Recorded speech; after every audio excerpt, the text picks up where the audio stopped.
We are live. Okay, Senate Education Committee, after a short break, we're back and we're taking up page 930, the Quantum Bill, and we are starting off with discussion on Joe Brooks Gamble and David Critical, staff attorney, agency of education.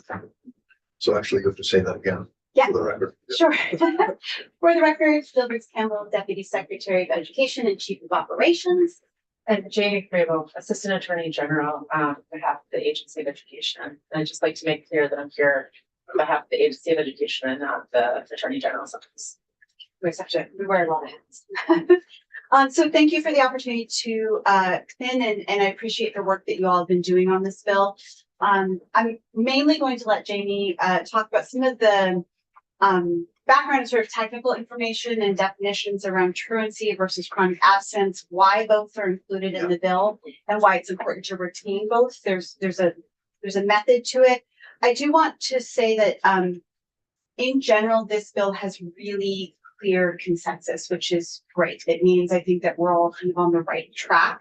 I think some of the places where maybe you're starting to see some what I would call minor disagreements are around some of the where do we want to be in the future state versus right now we have a 25% chronic absence rate. And so really using our recommendation is that you need to use every tool in the toolkit at this moment in time. So with that, I'll go ahead and let Jamie take it from here. I have seen the recommendations from BSA and BSBA, and I can also kind of speak to those and That would be great. where we generally actually have quite a bit of alignment and where we might have a couple of differences, but I have some recommendations from this as well. So we can say that towards the end. All right. All right, so truancy already exists in the law. It is a concept that exists as an idea of a place where you start to get legal penalties or legal enforcement when a student's been absent to such a degree. And it exists in current law and there's in our current understanding about when the legal system should really step in. It starts at 20 or more unexcused absences in the last school year. We made a little bit of a change, or we're proposing a little bit of a change, so that it includes not just the last school year you're currently in, but the last 175 student attendance days. So it would include, if the students are in the end of the last year, but only includes unexcused absences. It does not take into consideration excused absences. The new concept that we're trying to bring into the law is chronic absence. This is a new concept to our law, but it's not a new concept in general. It is, it is a measurement that is sought by the U.S. Department of Education. We report on it every year. And it is counted, it includes all absences because all absences impact the student's ability to learn. So it includes excused, unexcused, suspensions. And it includes anything over 10% or more of the school year. So that starts really early in the school year. It can be as little as 2 days a month. So it can schools can start taking interventions very early. The interventions that are triggered by chronic absence are not necessarily punitive in any respect. They are supported measures that are intended to grab students' families and students in order to re-engage them safely and healthily into the school system. So the concept that this brings in is bringing in a support system through the model policy that schools would be required to engage in re-engagement with students when they've hit that lower level of absence. Chronic absence is earlier in sort of the continuum of absence. It's not that much removed, right? Because it's only it is because it can be triggered very early in the school year, and those interventions can be triggered very early in the school year. It can be triggered as soon as 2 absences. it's not necessarily 10% of the total school year. It's 10% of the days that have passed to date. Yes. I hadn't. Okay. Yeah. Yes. Okay. Can you articulate that? Sure. But reading it, it's within 10% within one school year. Yeah, so of the current school year, the chronic absence can be triggered at any time. So it's it's the percentage of the school year that has elapsed so far.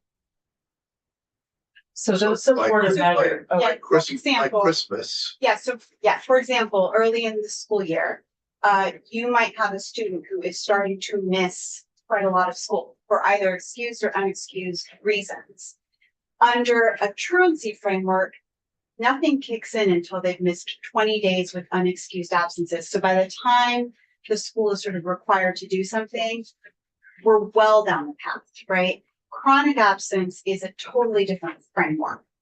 So we sort of joke about, like, think about when we were growing up and like truancy, and there's truancy officers going to the door, and it's like the idea was like kids in leather jackets with cigarettes kind of roaming the town, right? Chronic absence is a totally different way to approach it, which is we are noticing a pattern of absences, and we're going to engage early and really start to figure out what's going on. What are the root causes of what's happening here to sort of short circuit the pattern? Okay, so putting numbers to it. First 2 weeks, that's 1 absence. And the first 4 weeks, that's 2 absences. Is that really where? Yeah, Really triggered. yeah, I mean, it would trigger an alert, right? So think about the way, and Nick Connor is actually an excellent example of this. You heard from Nick, who's here in Montpelier Roxbury. It's how do you use your student information systems? All of our student information systems, you can actually set up an early warning system.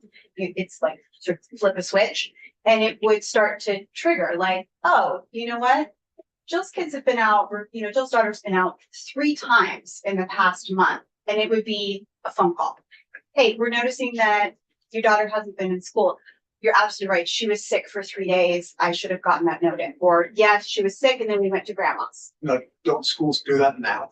No, A lot of them do that now. Yeah, but and a lot of them do it well, inconsistently. but it's Yeah. inconsistent. It's not required. okay, and it also then relates to the law policy. Yes. This is a piece you need, law policy. That's exactly right. Yeah. Yeah. And we're actually I think it's important to know we've been working on this for over 2 years now, really in depth with partners in the field, national experts. The pediatric health community is really heavily involved in this. And we're actually well down the road in having a draft of the model policy and procedures, because you always want the two to go together, out and working with the field on it. So we're well down the path on this, which is helpful. So really, I mean, the new thing that's being introduced to the law here, or we would hope could be introduced, is that concept of chronic absence, so that we can have school districts having a consistent, supportive set of interventions so that they can re-engage students and families. Phone calls, it could be home visits, it could be, I think Nick testified about like helping a family walk to school one morning to get a better way of like re-engaging with those families. And truancy, though, is just like at the far end of that spectrum. We're not proposing to get rid of truancy through this, but we're hoping that it becomes just one tool in the toolkit and sort of a last resort tool in that toolkit. So Yeah. truancy would, so your hope is that 95% of this takes place through the chronic absenteeism entrance policy, and the truancy comes in only not they won't respond to phone calls. Yeah. It's being late, then truancy finally kicks in. Okay. And it is a tool that, as I said, future state, we would like to not have to have that tool anymore, right? But it is actually a tool, and I think traditionally and understandably it's been seen as very punitive. But there is value in that tool, in that when you have already done all of the prevention and intervention steps that you can possibly do, at a certain point, you do need a stronger framework that can be utilized by the state. And in this case, it's the state's attorneys that have that discretion, because it can also be another way to get resources to that family to understand what's happening, right? So it doesn't have to be a punitive process, but it is it's a bigger sort of stick and a bigger tool to bring to bear when all else has failed. We've had some testimony to the fact that it has to be there or should. But truancy really only comes in when it comes to unexcused absences. So one of the. Which is why we have the differentiation between excused. So that has been part of the discussion we had, one element of the discussion involved around whether there should be excused absences versus, or whether it's just absences. So would you like to talk about that? If you want to speak. Yeah, I can Why? speak to that. I think, while I don't think anyone wants to brand excused absences as like absences for a good reason versus bad, all absences result in students being out of school. But you only want to kick into this legal process if everything else has been tried. And if a student has had, a lot of sick days, or if there is some very understandable reason why they're absent and the school can continue working with them to promote their attendance, we're not looking for truancy to be implicated. Knowing the reason for absence in itself also gives you an indication that you're able to communicate and work with the family. So that like that alone is a great thing. But you wouldn't want to kick into truancy when there are any number of these reasons that are currently set out in the proposal. And so I think we do need to acknowledge something that is a real thing, right? So those definitions between unexcused and excused and the discretionary authority that still lies with the superintendent, it can have unintended consequences of disproportionate impacts. That is a real thing. The data tells us that. So it's, how do you mitigate that? You need to have some clear definitions and some clear policies. And so part of our mitigation work is making those definitions clear and the policies clear. And then the ability to get some reporting back, right? So we already know that when it comes to just missed days of schools, we have really serious disproportionate gaps with our subgroups, right? So we know that students on IEPs, students that are economically disadvantaged, and in particular, homeless and foster youth have by far the highest rates of absence in our schools, right? And so, just having more and nuanced data is really important. We don't disagree that having this discretion can lead to disproportionate impacts, but actually having the data that comes back and shows us that is part of the usefulness of that. But if you're going to have truancy, you actually do need to still have the unexcused and the excused. They sort of go together. From my perspective, we're not doing underprivileged kids any favor by that in school. So, Yeah. Okay. But you kind of got interrupted. Or we done? I think I got interrupted with questions that filled out what I was going to say. So I think we're just open for questions.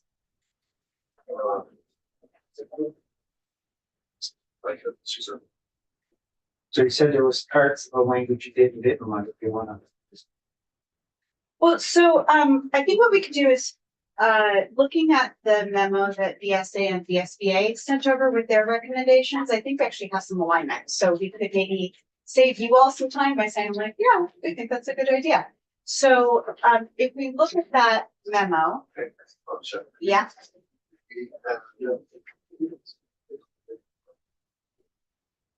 Yesterday. So.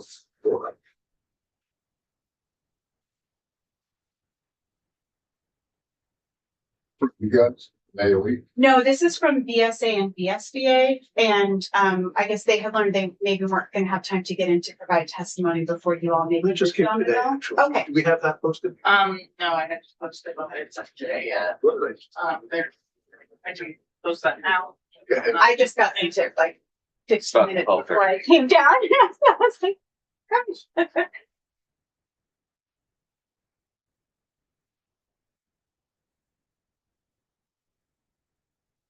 It's not your first day, but I can forward you it. oh, okay. So some of it is pertinent to what we were just discussing, so I can maybe articulate and. Maybe we'll have to see if Okay, you're gonna send it to us. yes, I can send it to you and let me know if you're ready to post. Yeah. Yes, you both send it. I'll send it. So hang on here. I'll have it.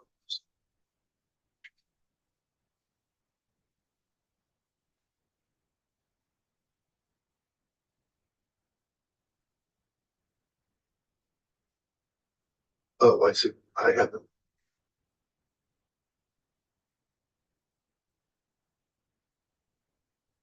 Yeah, I haven't. There you go. Just today, you won't have it. Yeah, okay, you're about to get it.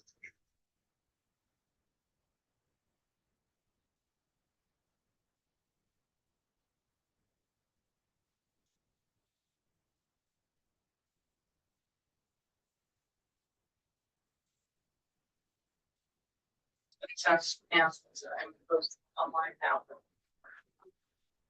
Got me on the spot.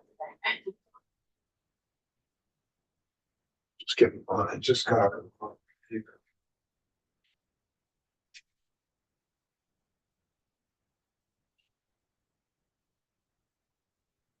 Okay, so we have it. So the first recommendation from VSA and VSBA was some legislative intent language. We actually think it's excellent language and we would recommend that you put it in there. It actually distinguishes between chronic absence and truancy and really is describing that the state is moving towards prevention, intervention, and support. And that truancy is sort of a tool of last resort, which we agree with. There was also a recommendation to remove the categories that are existing in the language around unexcused and excused. So we think that it is important to have the categories, but if you didn't want them in statute, you could add a line that says, as established in AOE model policy. So we're required to create a model policy. We can move the definitions in there and make sure that they're implementable and useful and clear for districts and families. So both in this section for excused and unexcused, you could simply strike the categories there and, as established in the AOE model policy. And I'm sure that would help both you and John out.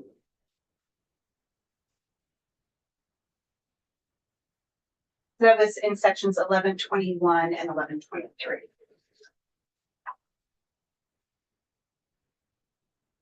What about 11.2?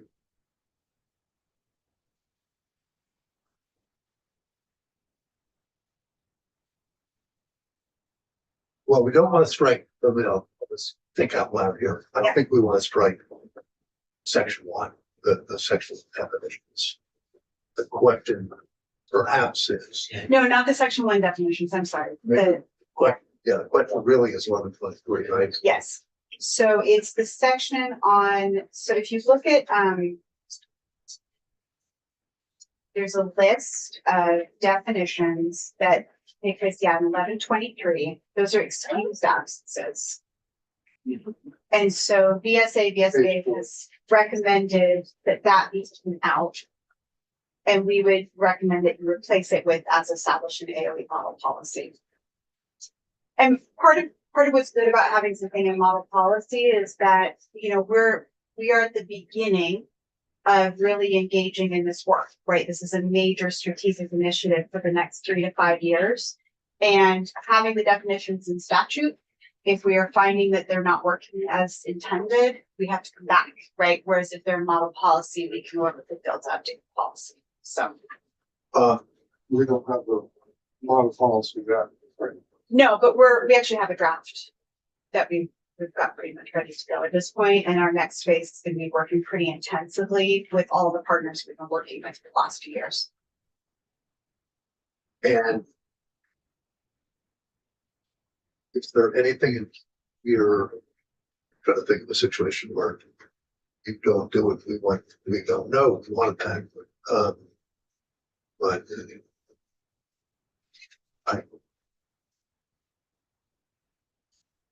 So I have a note, for instance, in 1123 on page 5, line 5, that you would not include. We would recommend not including that in the statute. Incidents of hazing, harassment, or bullying. In fact, some testimonies saying, no, that has to be in there.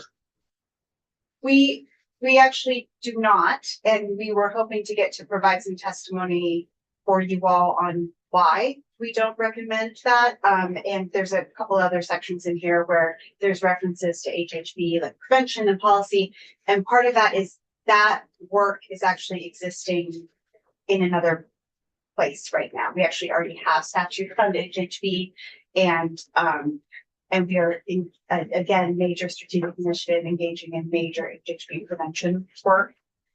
So we would recommend not including it in an attendance policy bill, which is what this is. So what if that's the reason for the absenteeism? If the reason for, Please, yeah. the reason for the absenteeism of the student's reaction to having experienced harassment, hazing, or bullying, most likely it's because they're experiencing mental distress as a result, or anxiety, or sort of like mental or physical harm. And that already exists as number one in this list, physical or mental illness of a student. What one of our concerns is if we put this in here, as much as we are saying, trying to message that this isn't a list of like good absences, that doesn't mean that an absence is, you're not having the negative, an absence is still an absence from school, and you're still missing out on school.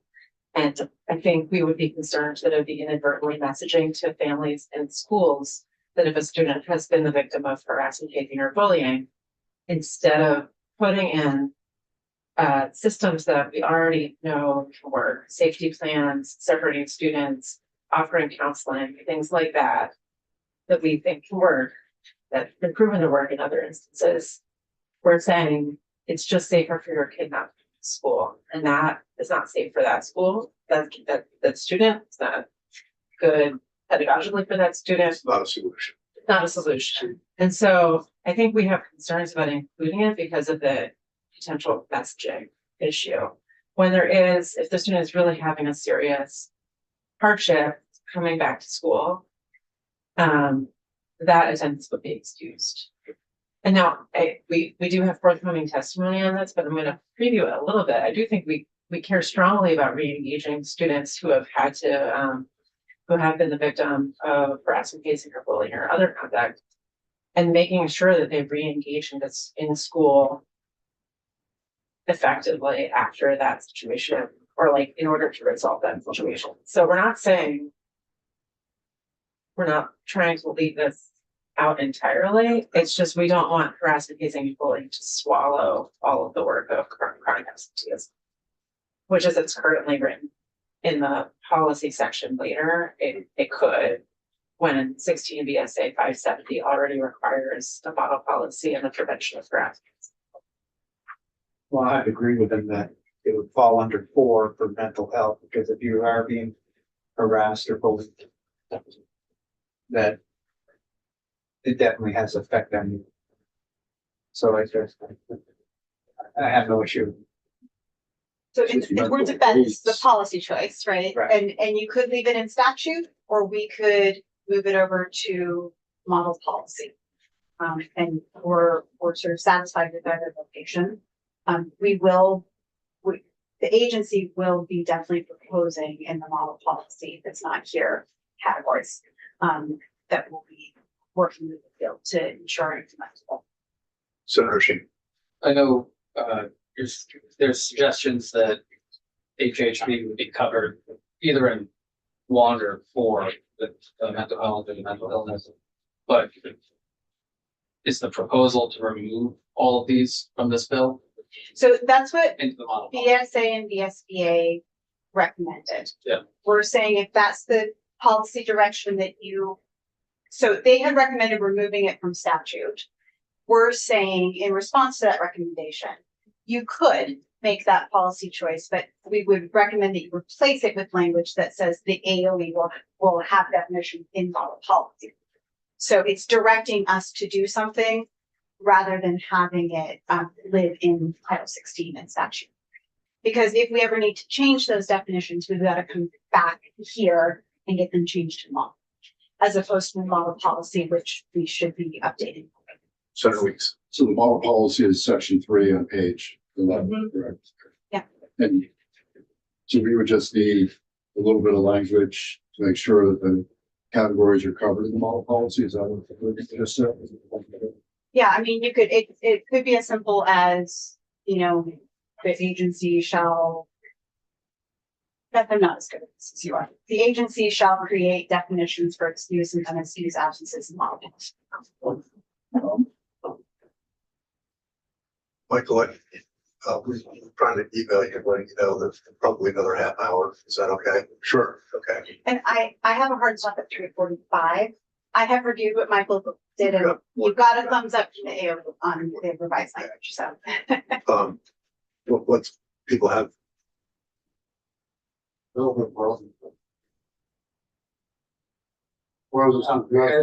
a little on, sorry. No. I'm a little on the fence. I feel like there's a bit more nuance to the differences between HHB and mental health issues. You know, I mean, student could be getting harassed or bullied, and the parents or the student's initial take on the situation is that they have a mental health issue, but they just don't want to be, you know, at a physical risk if they're getting assaulted or if they're, you know, being verbally harassed. Yeah, that's not a mental health issue. What was that? That's not a mental health issue. I mean, it can give you a mental health issue, but it's not. Yeah. It's not irrational. Yeah, so I think that there is other reasons, 13 other reasons not specified, right? So there is discretion that superintendents have, but I think to the point that Jamie was trying to make is that if a student is experiencing hazing, harassment, and bullying to the point where they are not able to attend school, what we actually need is to kick in all of the procedures and processes that get that student re-engaged back in school, rather than sending the message that this student who is already being harmed by a situation is then missing school and missing out on their education as well. So it's like a double harm. So we would want to really be emphasizing instead kicking in a different part of statute, which already exists, which is the requirements around HHB processes, prevention, and reintegration. So it's almost like we're taking chronic absence in statute and we're trying to talk about HHB in ways that actually belong in a different part of statute. What if in the model policy developing, we also said which shall include you said the Uh-oh, did I say something smart? which shall consider or include the policies, the policy we have in statute about bullying and other. Yeah. I don't know how to say that, but So it just points back to the other piece of statute. Yeah. That's what we would recommend. I think it's important to sort of keep, when this bill sort of came in, it was clean and sort of very tight on, this is an attendance policy document, right? And naturally, it kind of starts to add a few things in. And it's not that those things aren't unimportant. It's just that they do have other places that they live. And we might actually be sending an unintended message by doing so. So do I imagine that in a situation where a student is in really feeling serious kind of mental distress or even a safety issue, that the school wouldn't be aware of that and working with that student and family, and that would be addressed in their absence? I just think that would be an unusual situation, but more importantly, we don't want to send the message of like, oh, that's an excuse absence. It's okay. What we actually want is action to be happening. And it might send that message. well, I mean, wouldn't the chronic absentee process kick in if, because that applies to excused absences, right? Yes. So wouldn't that be one of the actions that kicks in? Yes, they would still engage with the family and try to address it. I think it's the inadvertent messaging. The potential that, you know, at some point weeks ago, something happened and the student just continues to be absent from school every day. I think there's just the potential for an inadvertent messaging of the idea that showing up at school has no, or failing to show up at school doesn't have a harm, and it does. So just want to make sure that, I think that's, I think just the idea is to just continue to make sure that it doesn't send the wrong message that this is a safe way to handle it instead of addressing it at the school with the resources like they already created. You could if you wanted to take it out of statute, say the agency shall put categories of definitions of excused and unexcused in model policy and shall consider, like you can require us to consider whether or not a student who's experiencing hazing, harassment, and bullying should be considered.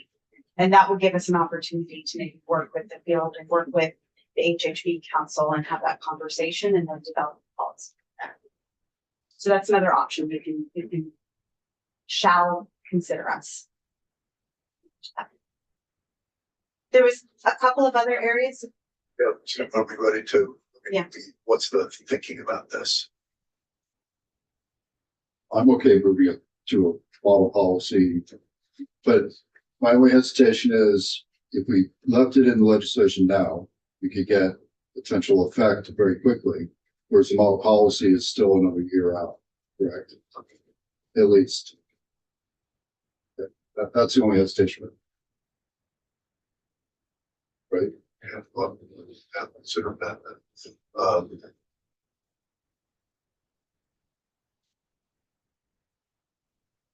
I Can would, we put in policy that it goes to this until the date that AOB has, can you do that? I would want to hear from the field on implementation impacts. I just like, we're coming to the end of the school year. The next school year is not so far away for them to be trying to put in place. Like I don't, this is one of those ones where I want to pause and say, are we going to break something that we don't know about in terms of operationalizing these requirements for like the next school year? I don't know what the implications of that are for schools and what it would take to operationalize. So I'd be a little bit hesitant to put them on a timeline without understanding the implications of that timeline. When would this bill take effect? When would all this take effect? It's all effective July 1, 2026. Yes. And as I said, we're down the road with our chronic absenteeism policy and procedures. And then with that comes tools, templates, training, resource, right? Because having all of this is foundational is step number one. We really need this to go forward, enable us to do everything else we need to do.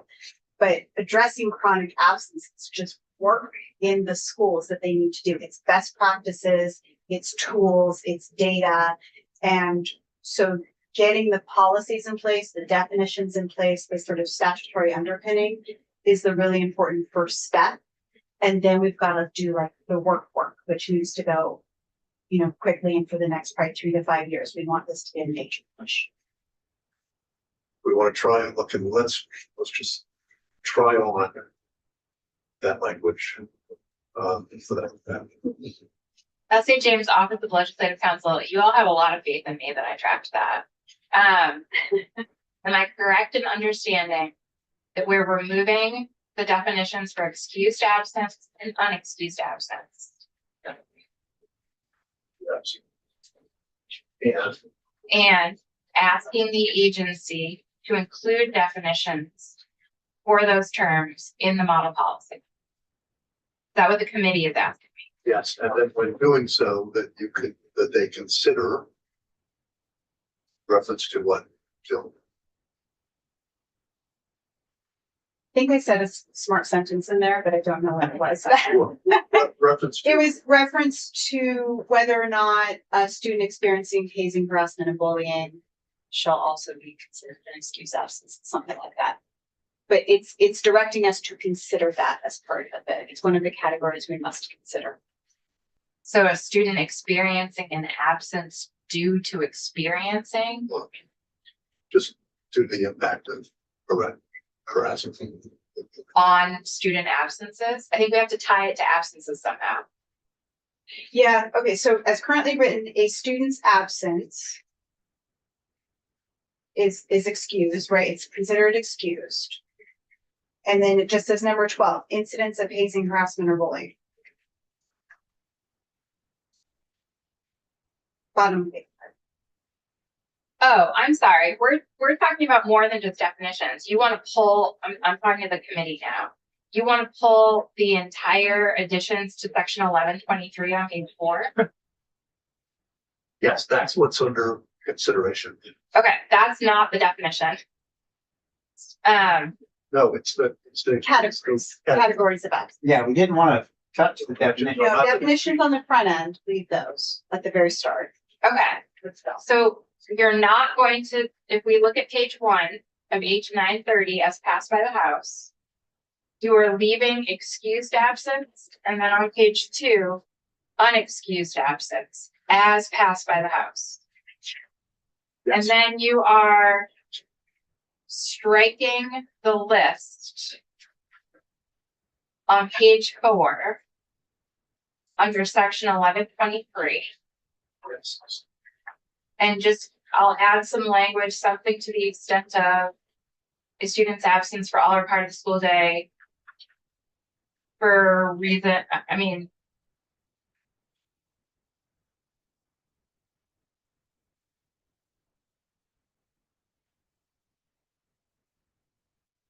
may excuse the student's absence for all or part of the school day in accordance with the model policy.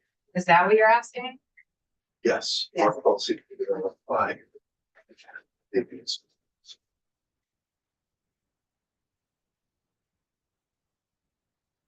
In section 1124. That model policy. Yep. And then the model policy, you want to add language to it that requires the agency of education to what? Related to? Develop, what do we want to call it? Categories of excused and unexcused absence. I know categories is the right word. but- Okay. And shall consider. Yeah. Whether The impact, you don't consider the impact. the impact of yeah, Harassment. HHB, I think is the right word for that, yeah. And then we agree, B would stay at 1123. yes,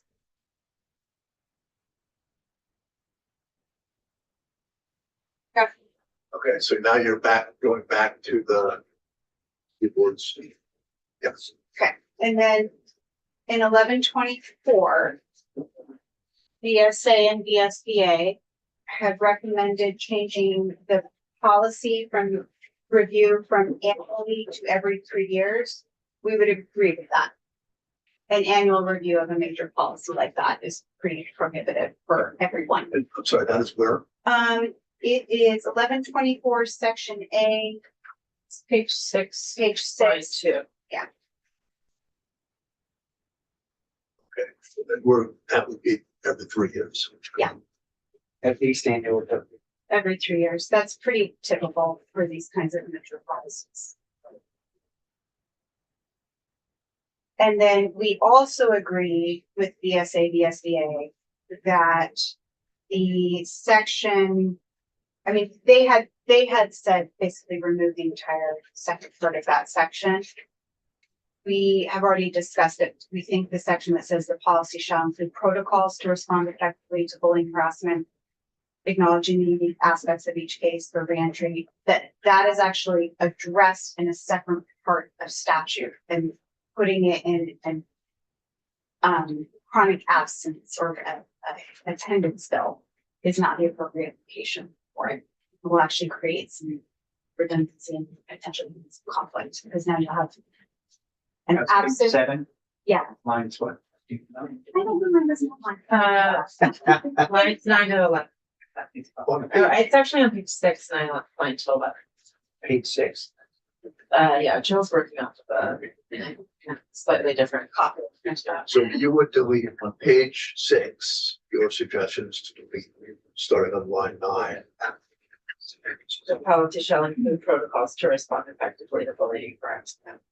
Because Right. the result here is that you're gonna have an attendance policy that's asking us to talk about hazing, harassment, and bullying prevention. And then we have an entire existing separate statute where we are required to have policies around hazing, harassment, and bullying prevention. And that, those two things don't make sense to have together. So we, again, sort of emphasize, and DSA and DSBA are in agreement with us on this, that you shouldn't have that line in an attendance policy. We already have requirements to do HHV prevention, and we've actually requested to come in and provide testimony, so you have some clarity around what it is that we're doing in that space, which is quite a bit, actually. Weren't we just talking about a few minutes ago, having the potential policy that you folks would be drafting include the language of you shall consider how to address hazing, harassment, bullying? In specifically talking about whether or not it's a category of an excused absence. Okay. So it's in a whole other set of circumstances. And this is much broader, the way that sentence there is a broader statement. And again, I don't want to give the impression that the agency isn't doing major work and that we don't have requirements around HHV that exists in a separate part of Title 16. And we actually have this as a major strategic initiative, and would love to provide you with some testimony of what we're doing. But putting it in an attendance policy is not an appropriate location for that work. So then would it make more sense to, rather than just striking 9 to 11, just removing the phrasing that says that the policy shall include protocols to respond effectively to bullying and harassment and acknowledging the unique aspects, and just say the policy shall include protocols for best practices for re-entry into education spaces, if we're also going to be talking about whether or not it's going to be considered an excused absence. If I can, policies are really high level. They are passed by a school board and they really set the stage for obligations. They don't usually contain best practices. So the school board adopts the policy, superintendent, creates procedures Yeah. that are supposed to implement that policy. And the best practices would be part of the toolkit that we would create. So my feedback on that doesn't have to do with that we don't want to address that. It just may not be like appropriate for a policy. It may be appropriate for like students who shall develop best practices to address reentry. But in our opinion, best practices don't necessarily make their way into policy. I would agree with that. And that's aligned to how we structured like Act 29 school safety, right? The policy is the highest level. And then you have procedures, right? So for example, the agency shall develop a model policy for access and visitor control that school board shall adopt, right? And it's a pretty simple document. And then we develop with it companion procedures with superintendents that superintendents then adopt, which is how do you actually implement the policy? And then there are the best practices, the templates and the tools. So there's a hierarchy and statutes right at the top, right? So statute, policy, procedure, best practice, tools. So we're seeing a little slippage here with some of this language.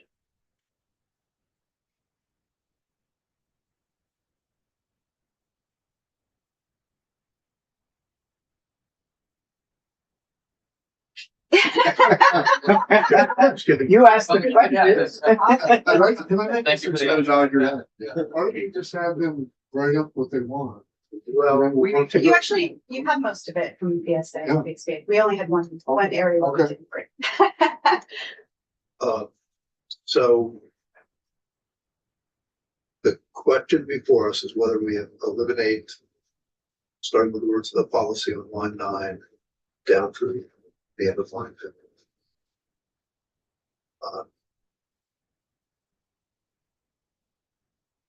Want to try it on, or want to leave it as it is, or I think I'm okay with leaving it and leaving it to. But I'm not.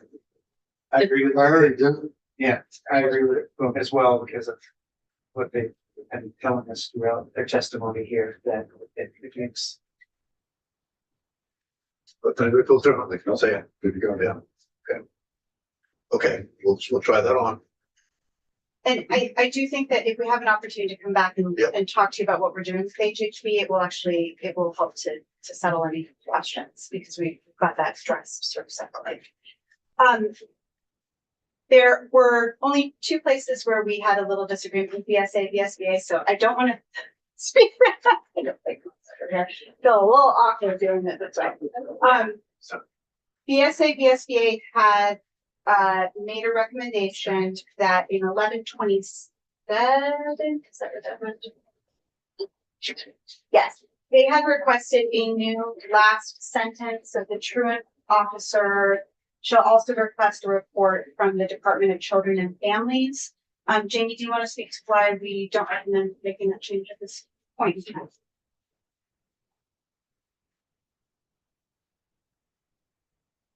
We had worked with the Department of Children and Families on developing the language, and we landed at a notification to them. I'm struggling to cross-reference these right now. We landed on a notification to them. I think we would want you to speak directly to them about whether this is possible. Speak to them. Yes. And we do also want to note something that from the very beginning, again, this is like an education attendance bill that addresses Title 16. There are other pieces around truancy that sit over in Title 33. And this bill doesn't address those. And so in subsequent session, it might be important to make some changes to Title 33, but they're not necessary to actually make these changes at this point. And that's the goal of PCF around things like education and insurance. So what exactly are they proposing in 1127A that is different? It was just some conforming language to remove this idea of categories of excluded absences. I think they just did some conforming. Which you do not agree with. No, 1127A is. As they have written it, they're suggesting it. I haven't had a chance to actually side by side them, but I don't think there's anything substantive there. I guess my take was that it was more conforming language. Okay, I'm getting in line. Okay. But it was 1127B. We recommend that you would want to hear from BCF about whether or not that's even an enforceable recommendation. And as we just received this as well, so we haven't even had a chance to reach out. And this suggestion is to add that to the existing, not to eliminate Yes. 127B, but to add it as a new last sentence. Do you want me to actually speak to it or? Sure, identify yourself for the record. Mark Hanning, VSBA. The issue was that at the end of 1126, DCF is mentioned, and then it's really not mentioned again. At the end of 1127B, there are other steps then if you've gotten to certain areas. And it seemed like, well, if you've gone and double checked with some other things, you might want to also double check and make sure DCF dealt with their intake or even knew about it. Just double check, make sure are they doing something? And that was the reason. There's another way to do it, but that was the intent, was just to make sure that that tool was also in play. Okay, so the concern is that you could make the report that nothing happens if you put down. Right. Just the rest of the bill was sort of silent, just to make sure that you've gone to the next level of problem. Is DCF engaged in some way? And it might just be that they respond saying, we're on it, but it's private, we can't talk about it. That would be. But it just seemed odd that it was not mentioned, that they didn't come up again, adults. So wait, it was to double check. Beth, you would possibly. Oh, there's just a very, very incredibly strict confidentiality laws around child abuse and neglect documentation. So your sense is this would not be certain. My sense is that someone who works for DCF should weigh in on that. Okay. But as a part of that back and forth from DCF, you may want to ask if when there is a notification to the centralized intake and emergency services line, based on someone not going to school, whether it is a part of their policy to notify the truant officer, right? Like, right. Does anybody know who should have been from DCF? A name? The House bill? Did they have somebody from DCF? The House had somebody from DCF. They had two folks from DCF, and they're not on the top of my. Okay, but that's okay. We can check. And then, very unfortunately, I need to head out in just a moment. I just want to say, at the very end of their letter, BSA and BSBA had requested that instead of the Agency of Education submitting a written report about the current state of home study and any recommendations, their request was to reinstate prior law by December, or requirements by December of 2026. I'm indicating that I do not have the bodies in the Agency of Education to actually implement that with fidelity. Part of the reason we actually changed some statute before is because we didn't have the resources to effectively do that.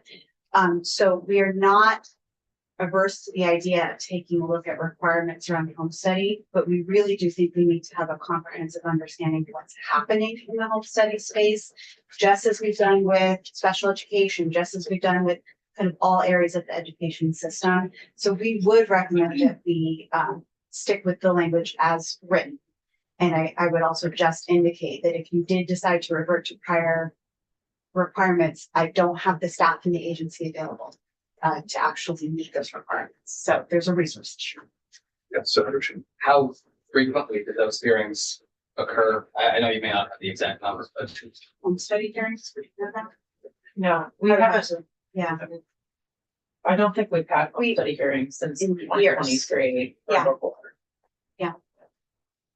Since that statute changed. okay. But I don't know the number that we were having. Well, when the statute changed, there were no, it took out the hearing after enrollment. And so, but I mean, before the statute changed, I mean, how often were people?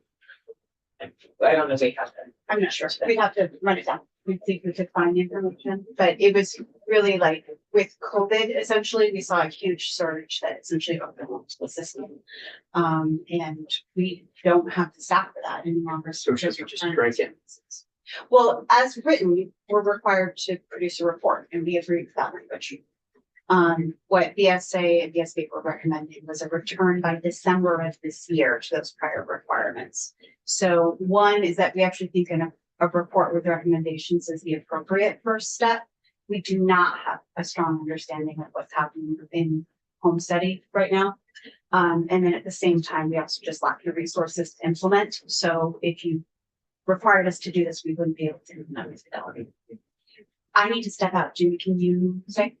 I really appreciate the time, so thank you. I did review what Ledge Council sent over for the amended PCB language. Really appreciate it. AOE's in support of what's amended. So thank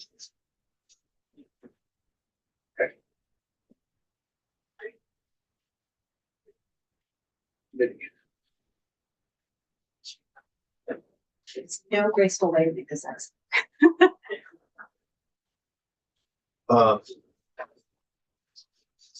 Now what that, you had an amendment to that. Yeah, I mean, I think it's, I disagree with, some of what was said, saying that AOE doesn't know what's going on with home study. But 2 years ago, when we took out basically, the entire home study, the whole requirement and the reporting board. Nobody should be surprised that nobody knows what's going on with home study. And that was at their request. It was, and there was an inadvertent removal of the hearings after enrollment, which was to say, if there's, I don't remember what the language specifically says, but if there were potentially problems with the home study program, there would have to be some sort of follow-up and accountability. The student wasn't getting any education, or, if there were concerns, sent to DCF. And so,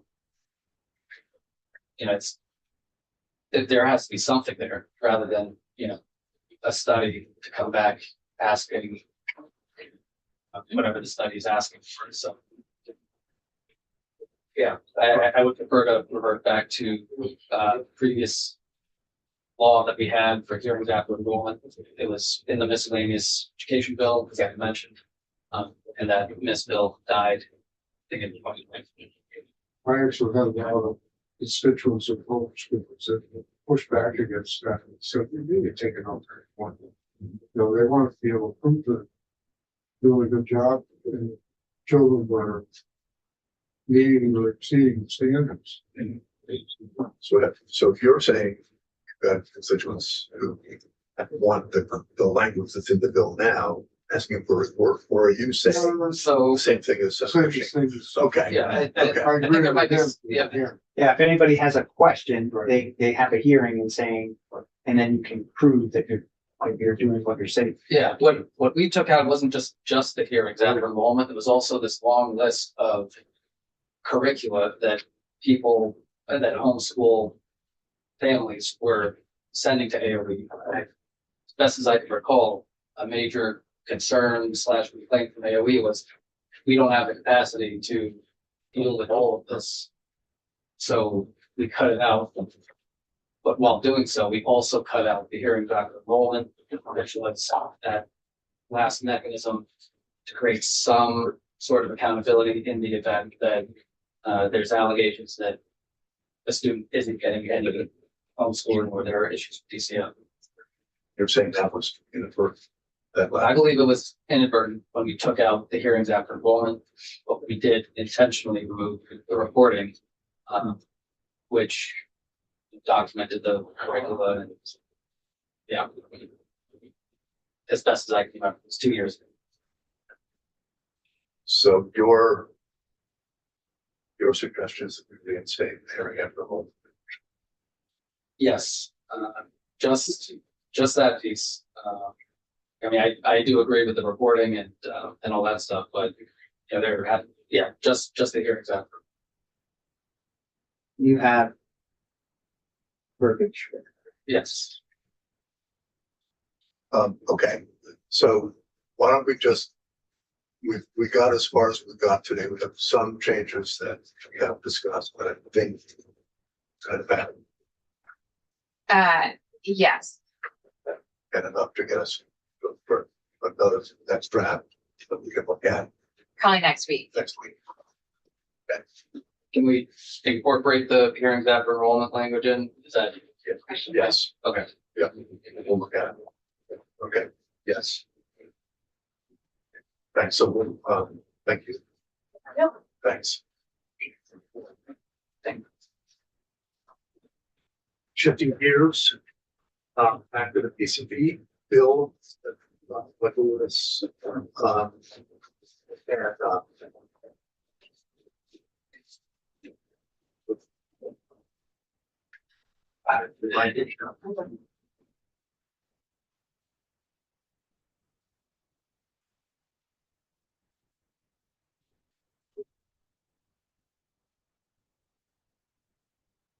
So you want to have a copy of them?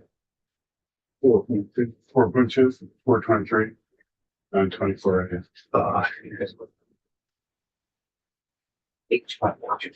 Yep. I do. Yes. 4.3. Okay. Well, I'll just walk through the changes. Yes. This is Mike McCready with Legislative Council. On page 1, in section 1, this is the original language which required public schools and independent schools that were constructed or renovated prior to needing to do indoor air quality testing for bees. The House had eliminated the deadline and in fact eliminated the testing requirement entirely. What you have asked for on page 1, line 20 is to extend the deadline for testing from July 1, 2027 to August 1st, 2031. On page 2, this is that special fund that ANR recommended be created to be available if money does appear, is made available from one of the several sources that are listed that could then be used to provide the grants for the investigation, mitigation, and remediation of schools with PCBs. But right now it doesn't have any money. Nothing is changing to it from the draft you previously saw. On page 3,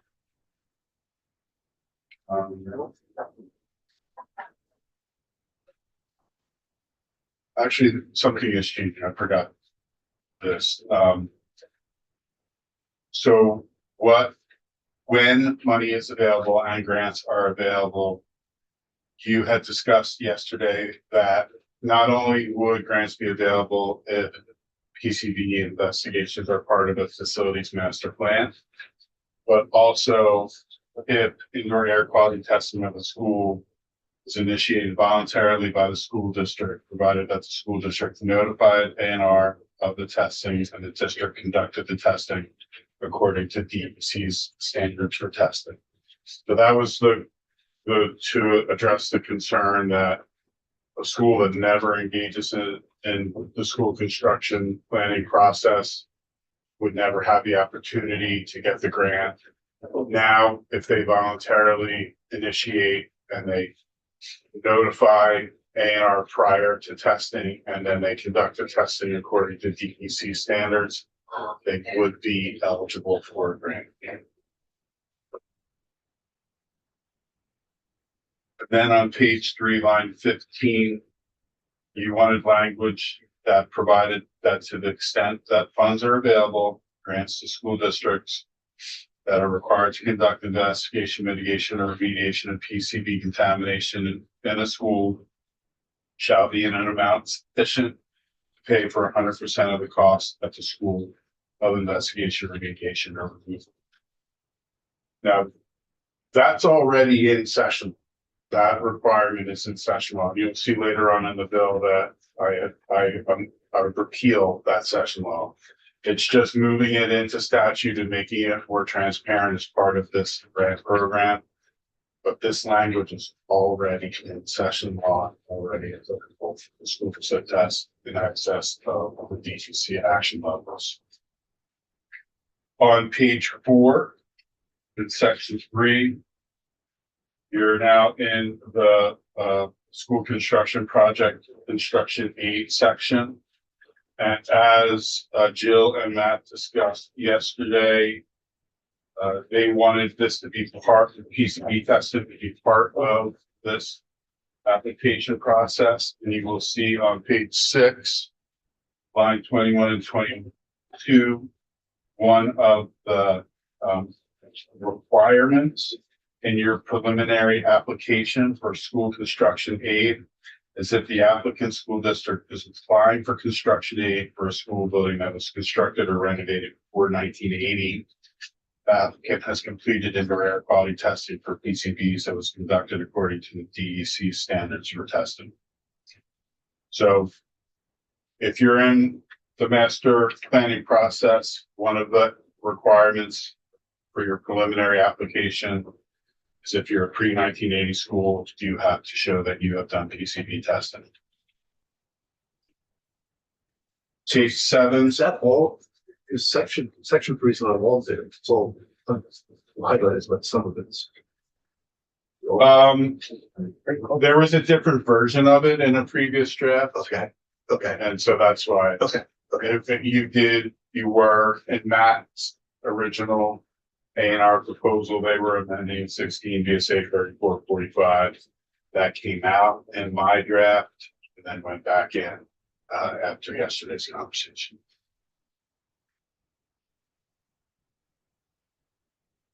Then on page 7, A&R is still going to report to you under section 4, an estimate of the additional costs to the state to complete testing and a plan to fund those costs. And then page 7, line 22, going on to page 8. This is the repeal of that session law that you moved into the grant, into the special fund grant program.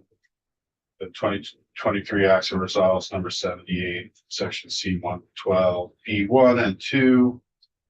They are repealed. That was the 100% funding requirement in session law.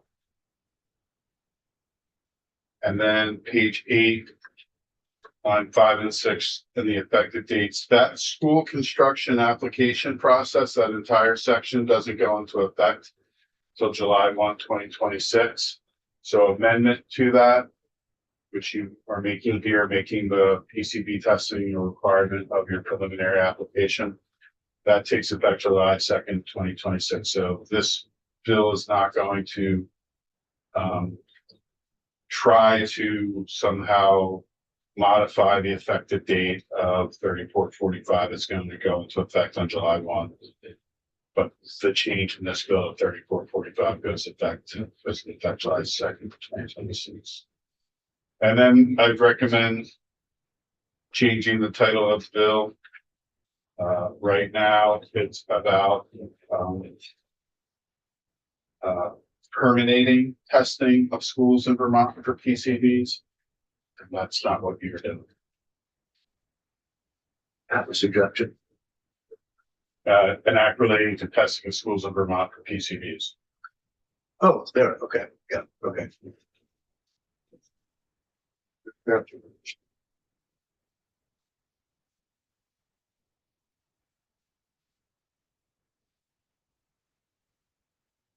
Questions?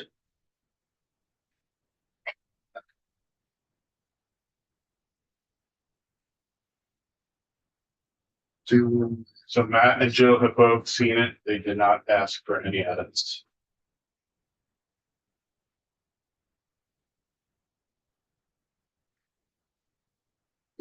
Ready to go? Good motion. Yeah. Somebody, I move that we. Okay. Well, so, As it is, as it is. draft When after with edits. to draft 4, back. Draft 4.2. 4.3. That's 4.3. So Michael, well, you can that first step.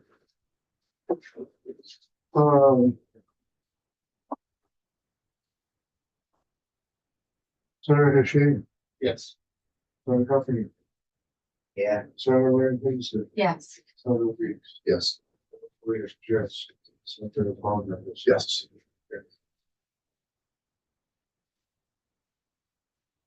Don't know if this will be referred to appropriations. It's one of those. There's no actual funding in You it, probably will. but it has as a new special fund that relates to funding. And there was an underlying appropriation. There was an underlying approach. You're right, and so I could see this kind of appropriations. So I'm looking for my part too. I was thinking I would report the, when it comes to absenteeism bill that comes out. Anybody interested in this one? That's a team. PCB. I'll do the absenteeism. I'll do it. Okay. My constituents will. Well, Heffernan can do it. He's some of the most enthusiastic at his vote, you know. We did. So get an eyeball. I'll keep that in mind. Yeah. Favorable movement. Thank you. So I'm gonna go pull a highlighting out of it and send Daphne a clean copy. Can you help me with something? I'm gonna come up with a summary. I might not get it to you until Monday, but That's fine. So if you're gonna word out, explain again the why July 2nd versus July 1st. That I was, because 16 VSA 3445 goes into effect July 1, 2020, and it is an extensive section. And instead of trying to lay with the effective date of that, I felt more confident to just let it go into effect July 1, and then to have that change that you're making, which is relatively discrete in context of the entire section, to go into effect on July 2nd. Okay. tell them, St. James, the Office of Legislative Counsel, tell them where that effective date lives. Yes. Do you remember? That was Oh, yeah. Where? Act 73. So you really don't want to mess with that effective date. Okay. I've never seen July 2nd before, so. You're gonna see That's more something you often. can say on the floor. You've never seen. All right. We'll go do that and send that to Daphne. There you go. Nice. So, just wanted to spend a little time down in a committee discussion. We haven't actually completed, because we have bumped Ezra, we haven't completed the walkthrough of the fiscal JFO. Just wanted to get a sense of what people are thinking. We've now been through all of 955. We received it. We started going through it on Friday. We received it officially, I think, Tuesday. Today's Wednesday. We'll get through it. First thoughts. It's Thursday. Yeah. What do people think? We've had it. Taken testimony all year. We've had the one sort of thing we've been working on. Now we have this. What do people think? This is the whole thing? Yeah. Okay. Yeah, it's committee discussion, direction. Start, or just first reaction. We'll start writing what up. No. Okay. Which version? Our version or nine? Well, it'll be ours after we rank up the house. It's kind of, I think what the chair is asking, what major direction? You have paths in front of you, what major direction? Well, and We have the House bill that does the seesaw construct, and then the sort of voluntary workers with a facilitator. We A have big word for their, that, seesaw. we have their, I like the you beach. have their state aid for construction and construct at the end.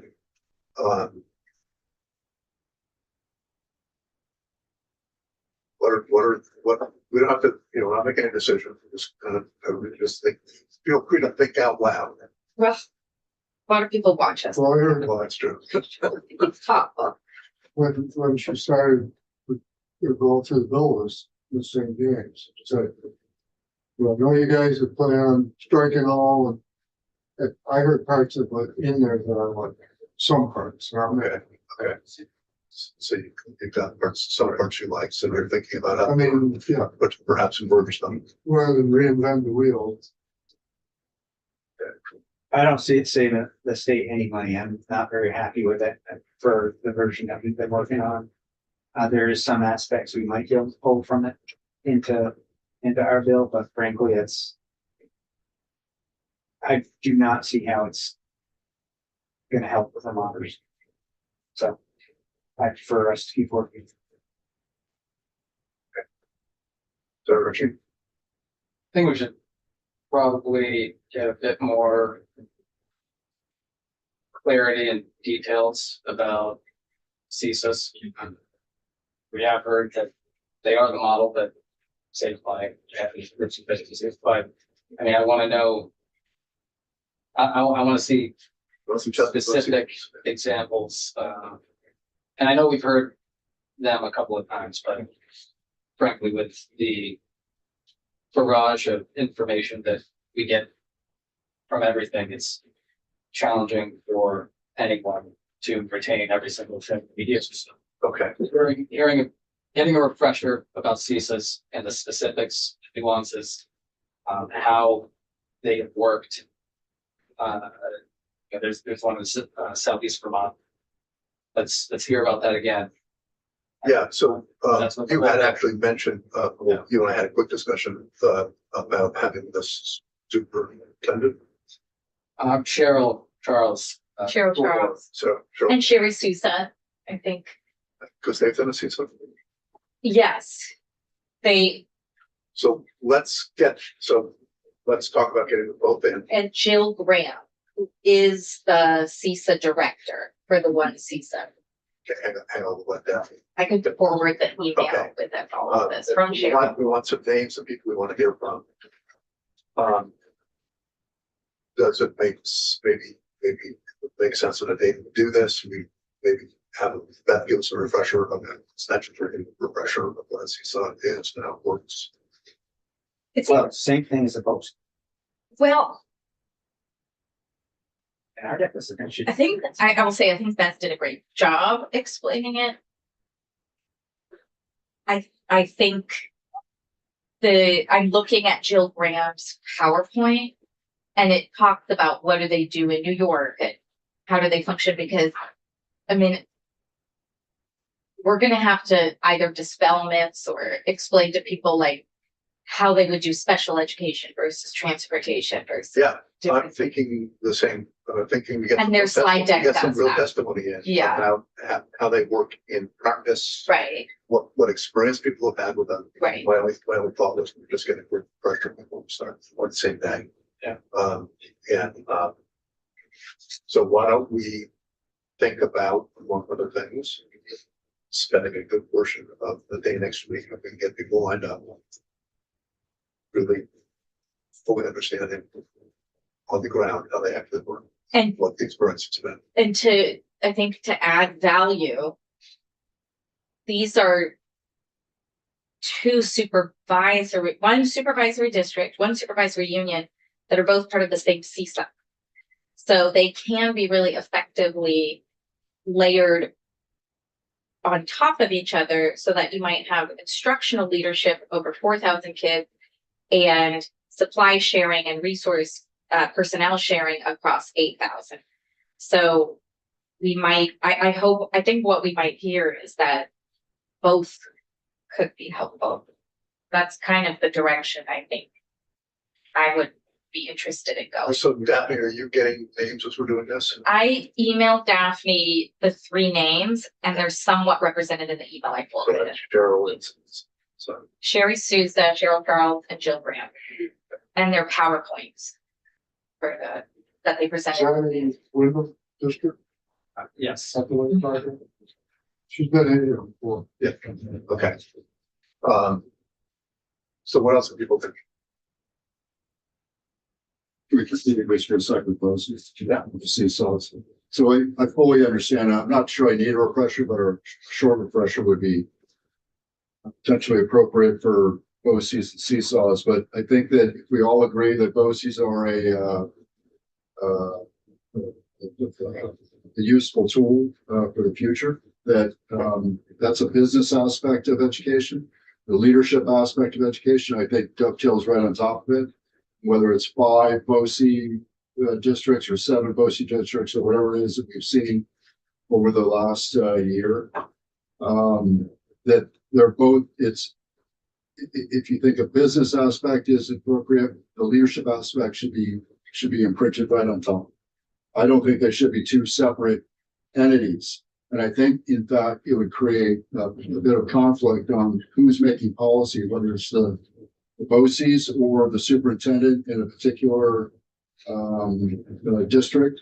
And I think it's going to lead to inefficiencies. And I think that, again, I'm projecting that if you like the BOCES concept, whether it's 5 or 7 districts, that's what you should be considering for school districts or school SUs or whatever the name you want to use for it. To the extreme of Senator Heffernan's single district, that it's not extreme. Well, I mean, you're at one end of the pole and status quo is the other end of the pole, and we've got to find something in between. Well, so that, for me, that still suggests starting with what we just talked about. Yeah, keep it in Yeah, mind. I just don't think we need a whole day of talking about BOCES. I think we already get the fact that BOCES are efficient and I'm not effective. sure I Okay, okay. Right. I don't know that yet. I get the concept. I just wanna see. You know, yeah, it doesn't have to be a whole day, but you know, show me several examples of, you know, where is the cost sharing happening What right that now? would do. And show me, you know, and we also keep hearing, you know, it's improving student outcomes. Why? Quickly show me the data. That's, And I agree, no, it's the whole thing. Yes, I think it's a mindset that we need to start. You know, I think BOCES connotates New York State. What we're creating is going to be uniquely Vermont. So whether it's CISAs or RISAs, whatever you want to call it, we need to start calling it something different to get people to stop thinking about the system the way it is now, because it's going to change. And I think I think we need to get away from SUs because that connotates superintendents. Whatever we're going to call them, we need to get the definitions down. And then we need to start making this new system. It's going to be new. okay, so we have part of the day here.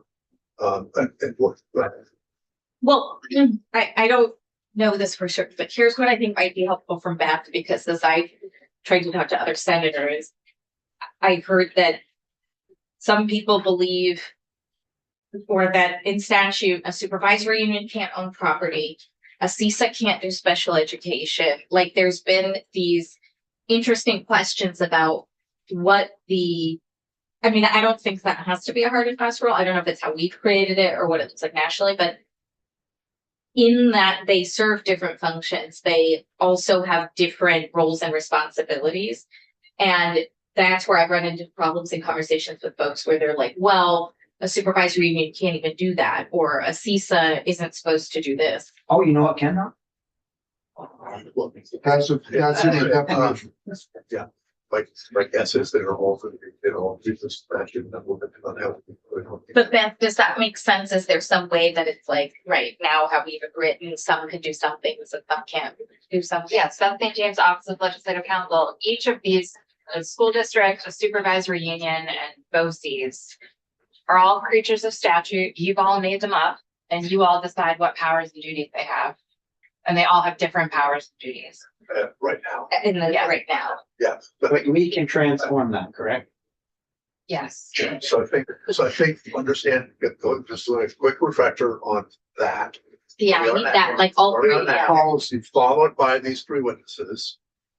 Okay, and then we can think about what we're gonna do. I do, I don't know that we're gonna have the one way to transform the entire system. You know, that's what we had the whole study for, but, you know, we're at the, you know, 3 weeks left, and we have to figure out what we're going to do with the two items in front of us and where we're going to reconcile the differences. Once we have a nuanced understanding, which we should have by now, but it's, again, putting it on the table of here are what the three different entities do and what, if any, changes we want to make to either proposal. I think the very good news from the PowerPoint that I scanned about CISA's, I think it was Jill Graham's, is she does a cost comparison. Here's what it would cost a school district to do X by itself. Here's what it costs with the CISA. Can you share that? We'll get it. Yeah, I gave it to Daph. I think I gave it to Daph. So, So maybe with everything, one of the things we should do next week is make sure we feel confident about what savings are yielded under what models or what future cost curve bending happens. But I do think that's what Vermonters are going to want to know from us at the end of the and as much as we can get a handle on that. We did have some testimony that supervisory unions do create efficiencies, but bend cost curves. I don't know if we want to sort of really hone in on that and know where we're saving money or where we're not saving money. So, yeah, I'm thinking about what we're doing is the next building block. One of the parts avenues, but, so what else? Where else do we want additional testimony? What are we not thinking about the state aid, how about the state? Can we please talk to the Massachusetts school building authority? Yeah. I'll contact Bible. Are you writing that down? That's all I'd be doing. Thank you, Judges. I think Somebody's that's an important listening. part of the bill that we have to, take a deeper dive into. Yeah, I think we should do that sooner rather than later because it's shared jurisdiction with finance. So we should look at that And maybe institutions. closely. At institutions. I mean, I see. This is somewhat of an oversimplification, but I feel like the two, main, checkpoints are, the first one being, are we doing CISAs and SUs and SDs, or are we doing SUs and SDs with a forced merger in 2 years?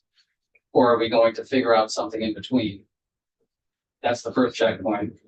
And the second being school construction, which we've spent time on, but I think we could be spending some more time on and getting a deeper understanding of what this process will look like and what the outlook is for different parts of the state, how the funding mechanisms are.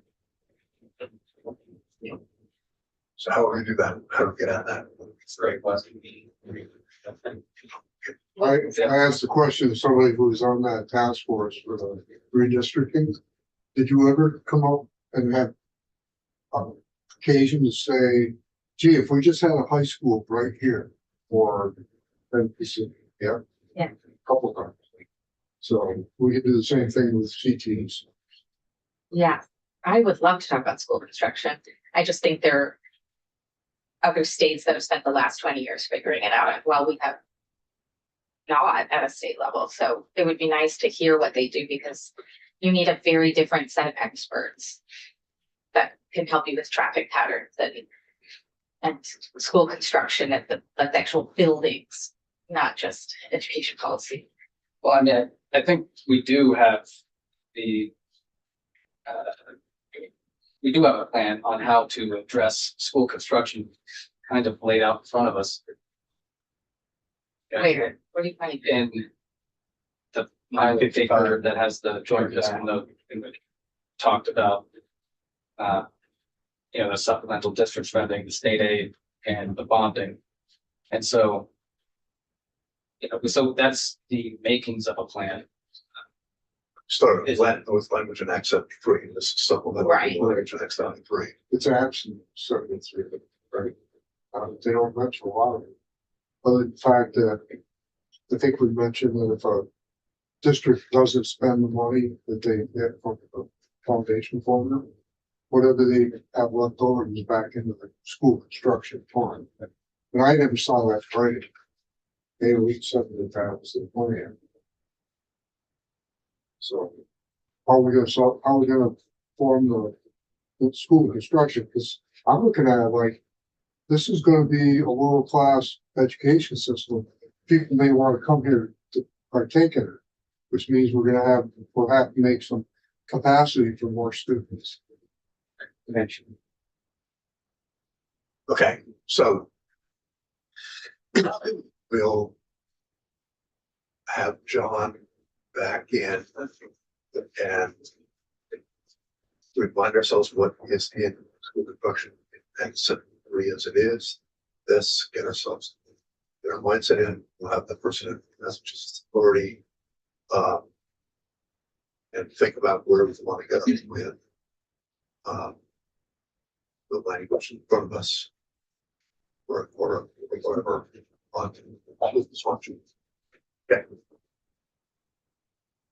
Any other thoughts about what we have heard from the last couple of days?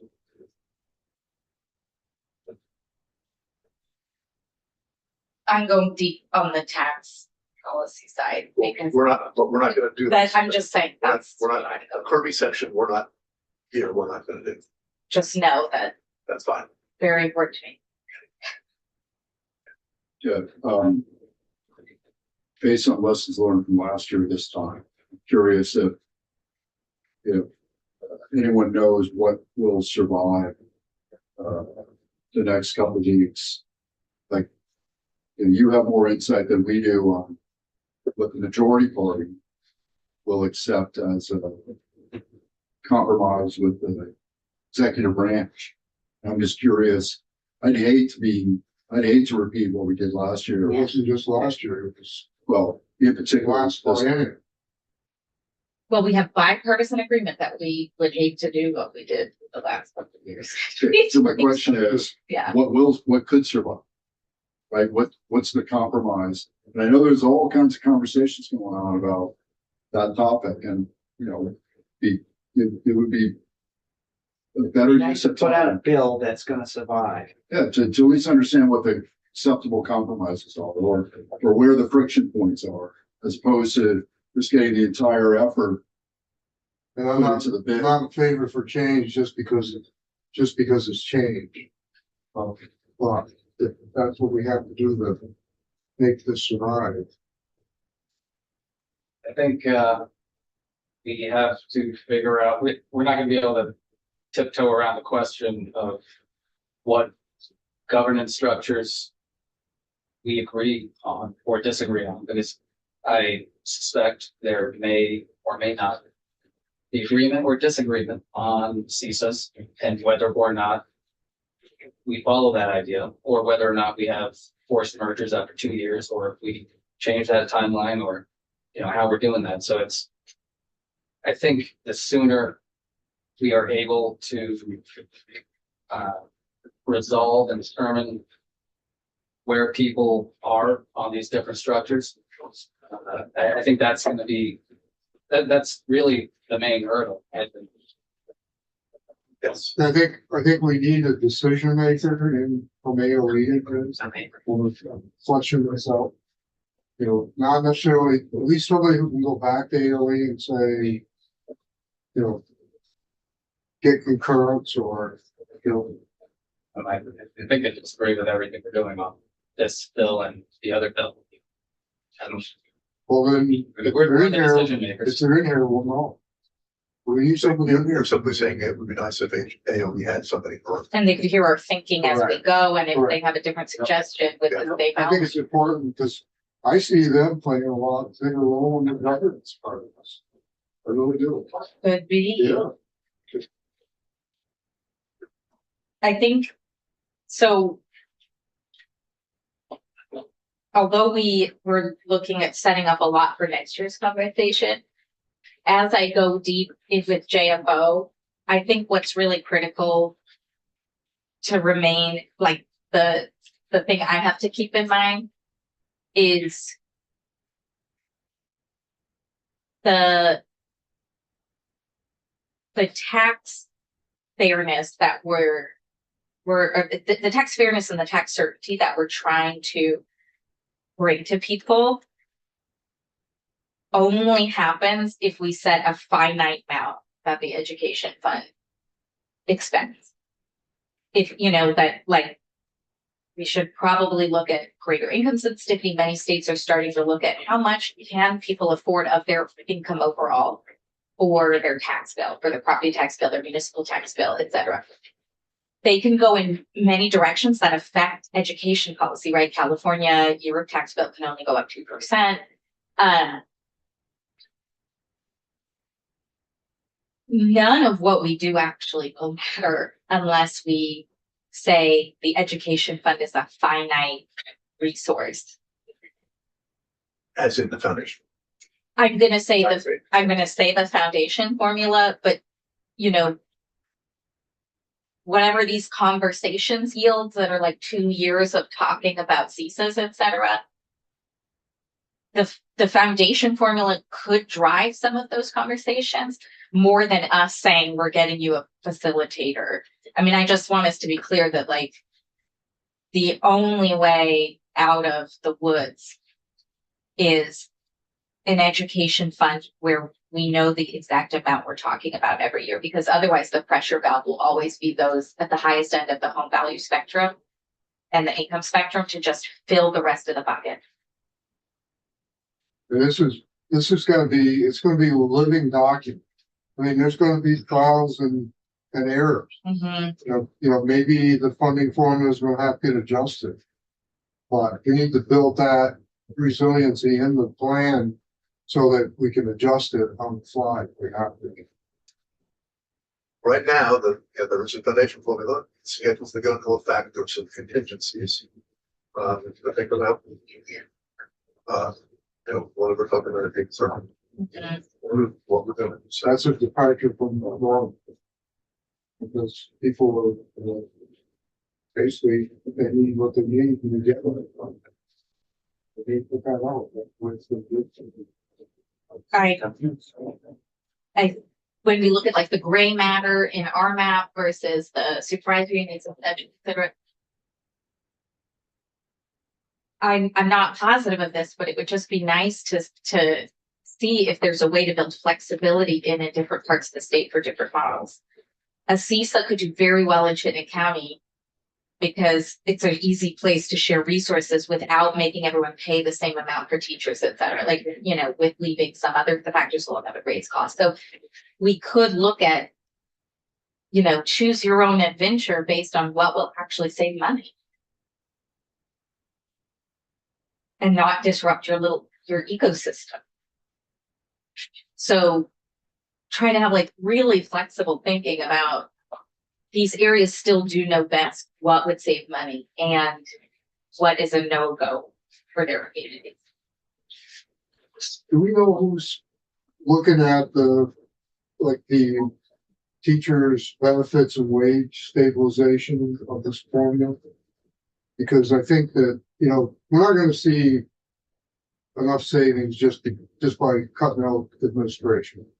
It's gonna have to be, you know, there's an inequity in teachers' salaries.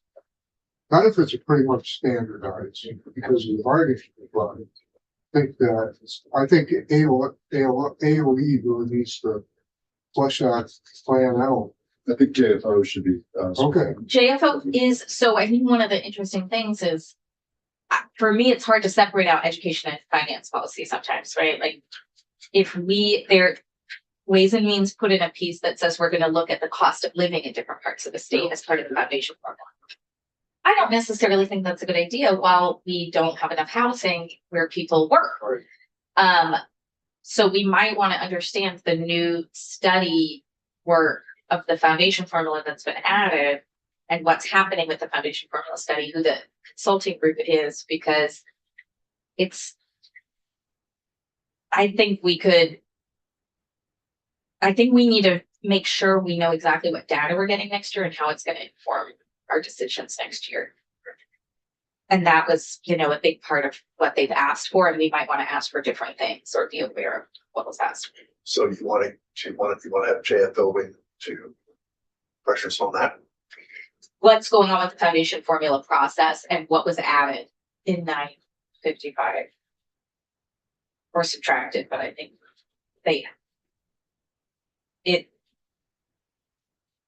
I have my district's biggest thing is saying get a cost of living adjustment in there. It's very hard for me to agree with when I see how far people travel to get to work. Yeah, I'll submit again that I think that JFO should be tasked with looking at the teacher pay disparity around the state and see if a simple cost of living allowance corrects the imbalances, which is the way we do it in business. And I think that we need to see if there is a problem, because all I hear is there is a problem, and then everybody will immediately want to escalate to the higher teacher salaries, and I don't know if that's really a problem, and no one's proved. So again, my request: JFO do an analysis of teacher pay versus cost of living and see if it really is. I'm not. Also the reality is the foundation formula, it has X as a starting point, And that's applied times Y annually, and that's what it is. Right, get that. And I'm fully behind that. And if stabilizing teachers' wages is gonna cause additional spending requirements, funding, where are we gonna get the money? Right, that's my point of it, either it is a problem, it exacerbates part of the issue, or it's not a problem, and we can put that stuff in. Okay, so we're gonna spend some time next week, looking at how CISOs work in concept and how they actually work on the ground. And we're gonna spend some time on school construction. Can I make a recommendation as we go through this? We have somebody designated as scribe to keep track of what we say we're gonna do and then follow through to make sure we do it. I think we do that pretty well. But I mean, of course, it's all, the advantages, it's all on YouTube, so.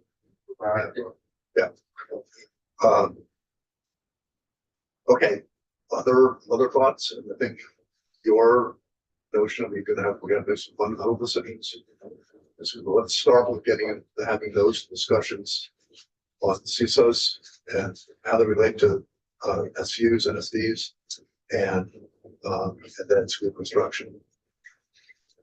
Do you, speaking of just delegation, et cetera, do you have a timeline for a couple of the other bills? I know with H650, the ed tech bill, probably a couple of us are working on language, and some of the groups we're working with need to know our time frame. The only thing I guess the answer to that is the sooner we get it out, the more time there is for the conference can be, and that's what's gonna happen. So I'm ready to move on those as quickly as we can.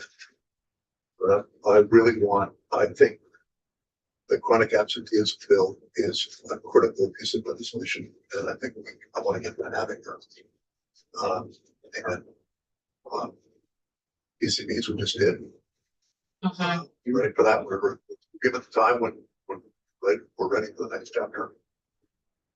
Of this, the ed tech, Yeah. okay, Yeah. let me, okay. I'll make my sports analogy. The house is not playing ball. House had that bill, now we've got it. It's the fourth quarter, and if we had 2-minute warning, we got the ball. So, and we don't have a lot of time to get it across the board. Well, we're gonna do the work we need to do.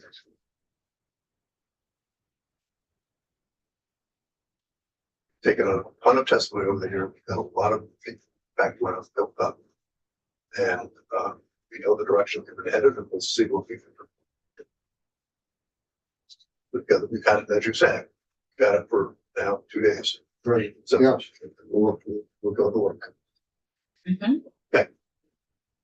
We're adjourned.